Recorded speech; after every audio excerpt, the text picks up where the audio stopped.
Sabei que o Senhor é Deus, foi Ele e não nós que nos fez povo seu e ovelhas do seu pasto.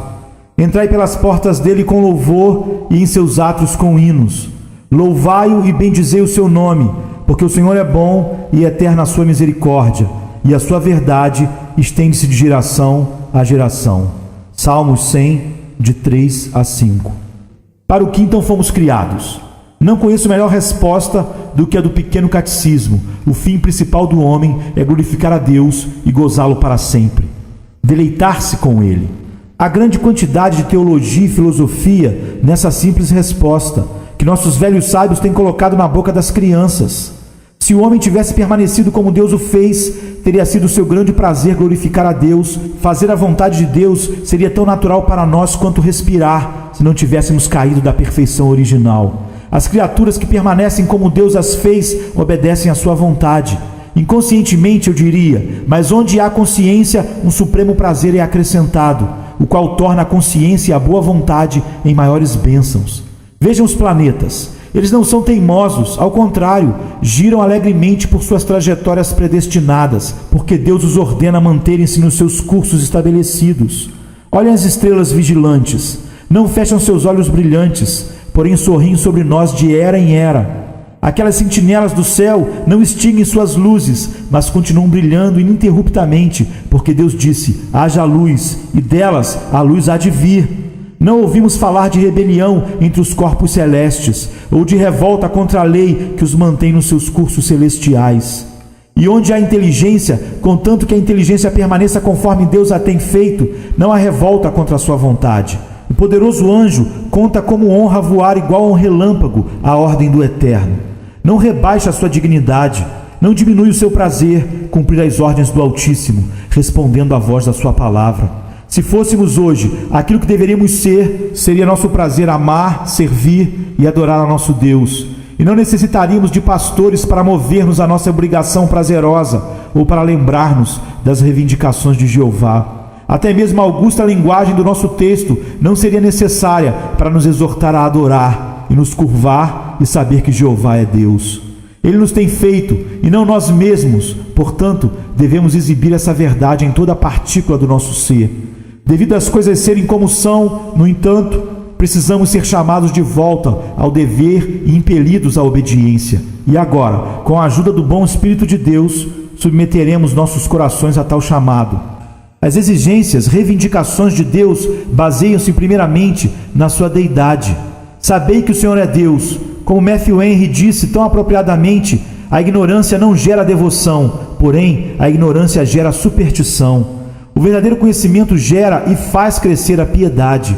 Realmente conhecer a deidade de Deus e entender o que significa dizer que Ele é Deus é ter imprimido sobre nossa alma o mais forte argumento para a obediência e o louvor.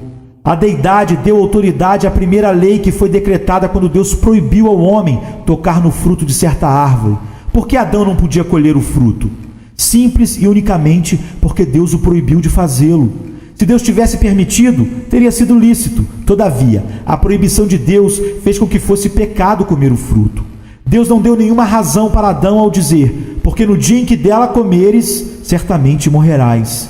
Seu mandamento, desde que ele era Deus, era a suprema razão, e ter duvidado do seu direito de decretar a lei teria sido, em si, plena rebelião. Deus deveria ter sido obedecido simplesmente porque ele era Deus. Era um caso onde a introdução de um argumento teria implicado indisposição da parte do homem para obedecer. Adão não poderia desejar mais do que saber que tal e tal coisa era a vontade de Deus. Essa mesma verdade da deidade é a base autoritária da lei moral dos 10 mandamentos. Do Sinai não houve outra reivindicação para a obediência senão esta: eu sou o Senhor teu Deus, que te tirei da terra do Egito, da casa da servidão. Nesta palavra, Deus, compreende-se as razões mais altas, mais importantes e mais justas para o homem render-se totalmente ao serviço divino. Visto que o Senhor é Deus, deveríamos servir-lhe com alegria e apresentar-nos a Ele com canto. Foi nessa questão que Deus testou Faraó. E Faraó pode ser visto como uma espécie de representante de todos os inimigos do Senhor. Assim diz o Senhor Deus de Israel: deixa ir meu povo. Não foi dada nenhuma razão, nenhum argumento, mas simplesmente isso. Assim diz o Senhor: Ao qual Faraó, entendendo perfeitamente o fundamento sobre o qual Deus estava agindo, respondeu: quem é o Senhor, cuja voz eu ouvirei? Então enfrentaram-se um e outro, Jeová dizendo: assim diz o Senhor Deus de Israel, deixa ir meu povo. E Faraó respondendo: não conheço o Senhor, nem tampouco deixarei ir Israel. Sabem como terminou essa refrega? Aquele cântico de Israel ao lado do Mar Vermelho, quando o Senhor dos Exércitos triunfou gloriosamente. Foi uma profecia da vitória que certamente será de Deus em todos os conflitos com suas criaturas, nos quais seu eterno poder e sua deidade são assediados.